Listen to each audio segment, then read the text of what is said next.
안녕하세요. 여러분 반갑습니다. 오늘은 논란도 위기도 서사로 바뀐다. 라는 질문 속에서 김호중이 왜 끝난 이름이 아닌지 결정적 증거를 한 번에 정리해드립니다. 대체 불가 음색, 무대의 기준을 바꾼 공연, 공백기에도 식지 않는 팬덤까지. 무대 위에서 김호중의 첫 음이 터지는 순간 관객석의 공기가 먼저 바뀐다. 누군가는 숨을 멈추고 누군가는 손을 쥔 채 가만히 고개를 든다. 마치 폭풍이 오기 전 바다처럼 고요가 먼저 깔린다. 그리고 다음 장면은 늘 같다. 마이크를 뚫고 나오는 성량, 오페라 극장을 연상시키는 깊은 호흡, 트로트 특유의 정서가 한 줄기 물처럼 흘러드는 그 목소리. 서로 어울릴 수 없다고 여겼던 세계들이 한 사람 안에서 동시에 살아 움직이는 순간 사람들은 본능적으로 느낀다. 이건 단순한 가창이 아니다. 이건 하나의 사건이고 하나의 시장이며 무엇보다 하나의 서사다. 그래서 김호중이라는 이름은 한때의 유행처럼 사라지는 이름이 아니다. 오히려 시간이 지날수록 더 자주 호출되고 더 뜨겁게 논쟁되며 더 강하게 기억되는 이름이다. 그런데 바로 그 지점에서 가장 날카로운 질문이 튀어나온다. 논란도 있었고, 위기도 있었다. 흔들림도 있었다. 그런데도 왜 사람들은 여전히 김호중을 끝난 이름이라고 말하지 못하는가? 왜 그의 이름은 마치 재가 된 줄 알았는데 손끝에 닿는 순간 다시 붉은 불씨처럼 살아나는가? 답은 의외로 단순하다. 김호중의 이야기는 완결이 아니라 진행형이기 때문이다. 한 번의 성공으로 박제된 스타가 아니라 넘어지고 다시 일어나며 방향을 고민하는 인간의 시간 위에서 쌓여온 서사이기 때문이다. 그리고 바로 그 서사 앞에서 사람들은 묘한 역설을 경험한다. 위기는 끝을 의미하는 게 아니라 더 단단한 이야기의 시작이 될 수도 있다는 사실. 논란은 지워지는 흠이 아니라 더 깊은 질문을 만들어내는 장면이 될 수도 있다는 사실. 김호중은 그 역설을 믿기 어려울 만큼 선명하게 보여준 사례다. 대부분의 스타는 위기 앞에서 둘 중 하나로 갈린다. 침묵 속으로 사라지거나 이미지의 균열을 급히 덮어버리거나.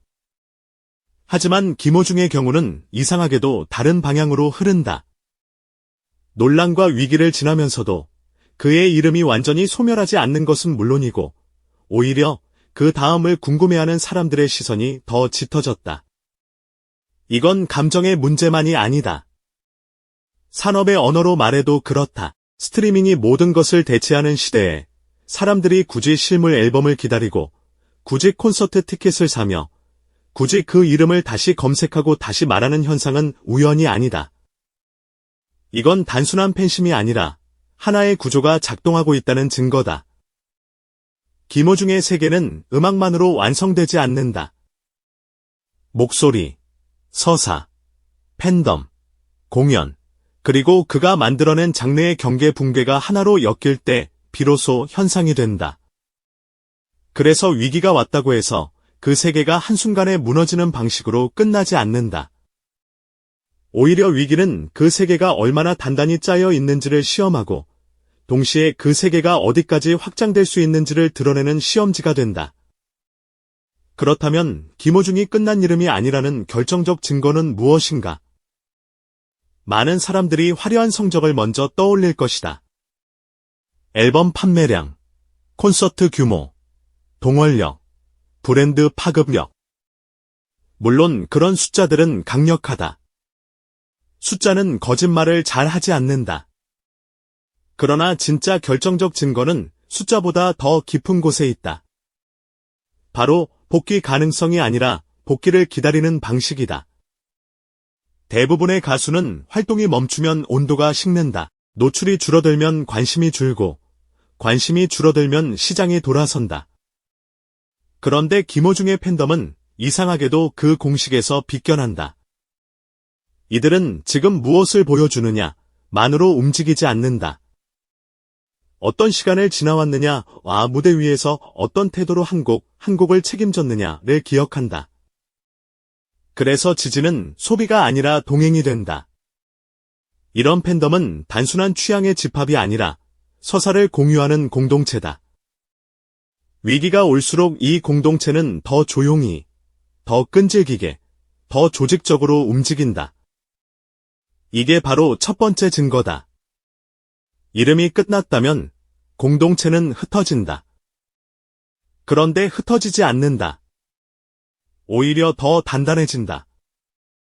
이것은 끝난 이름에게는 절대 일어나지 않는 현상이다. 두 번째 증거는 무대의 언어다. 김호중이 남긴 공연의 기준점은 여전히 살아있다.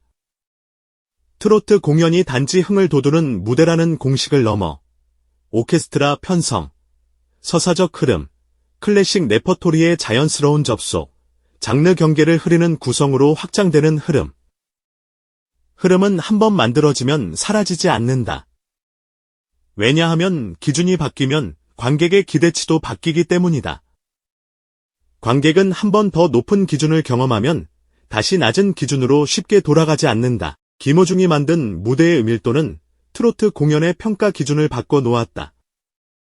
세 번째 증거는 그 목소리 자체가 갖는 독점성이다. 세상에는 목소리가 좋은 가수가 많다. 성량이 큰 가수도 많다. 감정 표현이 뛰어난 가수도 많다. 하지만 김호중의 음색은 희귀한 방식으로 세 요소를 동시에 품는다.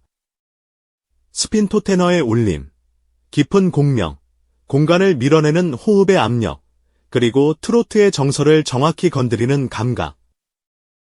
비슷한 시도를 하는 가수들이 꾸준히 등장했지만 그 느낌을 그대로 재현한 사례는 아직 없다. 누군가는 발성은 따라하지만 정서가 부족하고 누군가는 감정은 잡지만 울림이 바로 논란이 서사로 바뀌는 방식이다. 이 문장은 자극적으로 들릴 수 있다. 그러나 의미를 정확히 이해해야 한다. 논란을 미화하자는 말이 아니다. 위기를 기회로 포장하자는 말도 아니다. 여기서 말하는 것은 인간이 가진 더 근본적인 감각이다. 특히 감정 소모가 큰 곡을 부를 때 그의 소리는 단지 테크닉의 결과가 아니라 살아온 시간의 총합처럼 들린다. 다섯 번째 증거는 팬덤의 행동 방식이 만들어내는 산업적 파급력이다. 김호중의 팬들은 듣는 것에서 멈추지 않는다. 성적을 관리하고 발매 일정에 맞춰 구매를 조직하며 투표와 응원, 기부까지 하나의 흐름으로 연결한다. 이들은 소비자가 아니라 공동 제작자에 가깝다. 이런 팬덤은 가수의 공백기에도 쉽게 무너지지 않는다. 오히려 공백기에는 기억이 더 강해지고 기억은 행동으로 이어진다. 그리고 결국 질문은 다시 처음으로 돌아온다. 논란도 위기도 서사로 바뀐다? 그 말이 왜 김호중에게서는 유독 강하게 들리는가? 그가 스스로 만들어낸 세계가 단지 이미지로 구성된 것이 아니라 목소리와 서사와 팬덤과 무대의 기준으로 엮인 구조이기 때문이다. 구조는 한번 만들어지면 쉽게 사라지지 않는다. 위기는 구조를 흔들 수는 있지만 구조의 존재 자체를 지워버리지는 못한다. 김호중은 아직 끝난 이름이 아니다. 그의 목소리는 여전히 대체 불가능하고 그의 무대는 이미 업계의 기준을 바꿔 놓았으며 그의 팬덤은 소비를 넘어 동행을 선택했고 그의 서사는 완결이 아니라 다음 장면을 향해 열린 채로 남아있다. 그래서 사람들은 오늘도 그의 이름을 부른다. 어떤 이는 그 이름을 믿고 어떤 이는 그 이름을 의심하고 어떤 이는 그 이름을 기다린다. 그러나 셋 모두가 같은 사실을 증명한다. 김호중은 끝난 이름이 아니다. 끝났다면 아무도 이렇게까지 말하지 않는다. 이렇게까지 느끼지 않는다. 이렇게까지 흔들리지 않는다. 그러니 결론은 하나다. 논란도 위기도 그를 지우는 종결점이 아니라 더 큰 질문을 만드는 서사의 장면이 되었고 그 서사는 아직 끝나지 않았다. 김호중이라는 이름은 여전히 현재 진행형이다. 그리고 바로 그 현재성 자체가 가장 결정적인 증거다.